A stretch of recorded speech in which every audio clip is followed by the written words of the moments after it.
Mic बार बार मेरे पास आ जाता है तो मैं भी थोड़ी सी बात कर लेता हूँ। अच्छा गोविंद साहब, बहुत आपने उम्दा गुफ्तगू की और आपकी गुफ्तगू से किसी भी सुनने वाले को ये वाज़े तौर पे ये एहसास हो रहा था कि आपने जहाँ गर्दी नहीं की, बहुत ज़्यादा बसीरत भी हासिल की है और चीज़ों को इंटरकनेक्ट करने की जो एक सलाहियत होती है बंदे के अंदर, वो आप में बहुत ज़्यादा नज़र आई।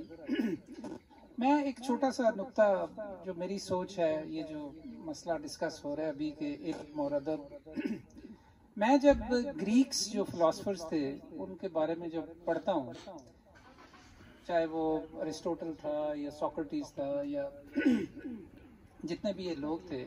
प्लेटो था, आपको बड़ी एक, मुझे ये बड़ी दिलचस्प बात लगी कि उनमें से हर शख्स, आप ये नहीं कह सकते कि उसकी स्पेशलिटी क्या थी। वो बैक वक्त पॉलिटिकल साइंटिस्ट भी थे, एस्ट्रोनॉमर्स भी थे, वो पोएट्स और राइटर्स भी थे और इवन स्कल्पचरिस्ट भी थे, एक ही शख्स। मैं इसको इस तरह देखता हूँ कि जैसे जैसे इंसान ने एडवांसमेंट की है, इल्म ने भी स्पेशलाइजेशन की है और मैं ये समझता हूँ कि स्पेशलाइजेशन फिर इतनी ज़्यादा हासिल कर ली कि ऑन लाइटर नोट, एक मरीज जब डॉक्टर के पास गया तो उसने कहा कि जी मेरे घुटने में दर्द है, तो उसने कहा जी कि कौन से घुटने में दर्द है, तो उसने कहा जी राइट में। उसने कहा जी सॉरी, मैं सिर्फ लेफ्ट का स्पेशलिस्ट हूँ, लेफ्ट घुटने का मैं सिर्फ इतनी ज़्यादा स्पेशलाइजेशन होगी। लेकिन मैं ये समझता हूँ कि पिछली एक सदी के अंदर,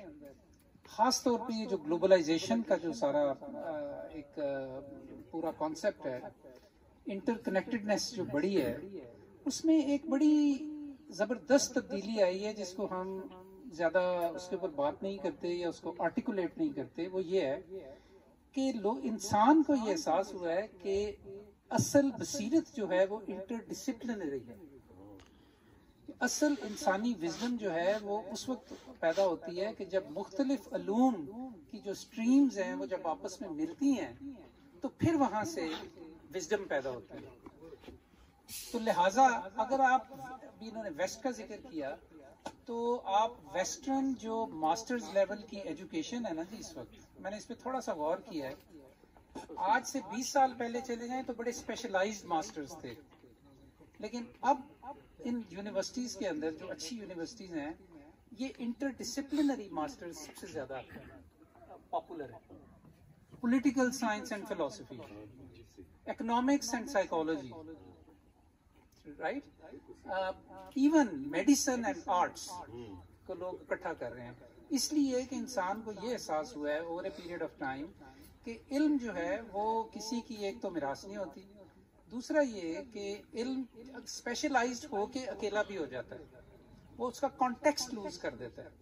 मसलन मैं आपको फिर अपने प्रोफेशन से एक बड़ी इंटरेस्टिंग बात बताता हूँ, जो यहाँ पे डॉक्टर्स बैठे हैं वो दे विल अप्रिशिएट कि दो सर्जन जो हैं वो आपस में बात कर रहे हैं एक सर्जरी करने के बाद, और एक सर्जन जो है वो दूसरे को ये कह रहा है कि देखें आज मैंने टांके कितने अच्छे लगाए हैं, ये मैंने नई टेक्निक जो सीखी है उसके मुताबिक लगाए हैं। वो दूसरा भी उसकी बड़ी तारीफ कर रहा है। इतने में नर्स आती है और वो कहती है जी कि डॉक्टर साहब वो जो जिस मरीज को वो सर्जरी आपने की थी वो मरीज मर गया। वो कहते हैं उस बात को तुम छोड़ो, लेकिन तुम ये देखो कि टांके कितने अच्छे लगे। यानी हम कॉन्टेक्स्ट लूज कर देते हैं, हम इतने स्पेशलाइज्ड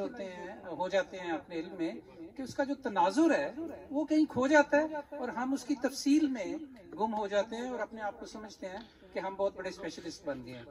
लेकिन इंसान, मेरा ख्याल तारीख में ये बार बार हुआ है कि इंसान को ये एहसास हुआ है कि असल इंसानी बसीरत जो है वो मुख्तलिफ उलूम के मिलाप में है।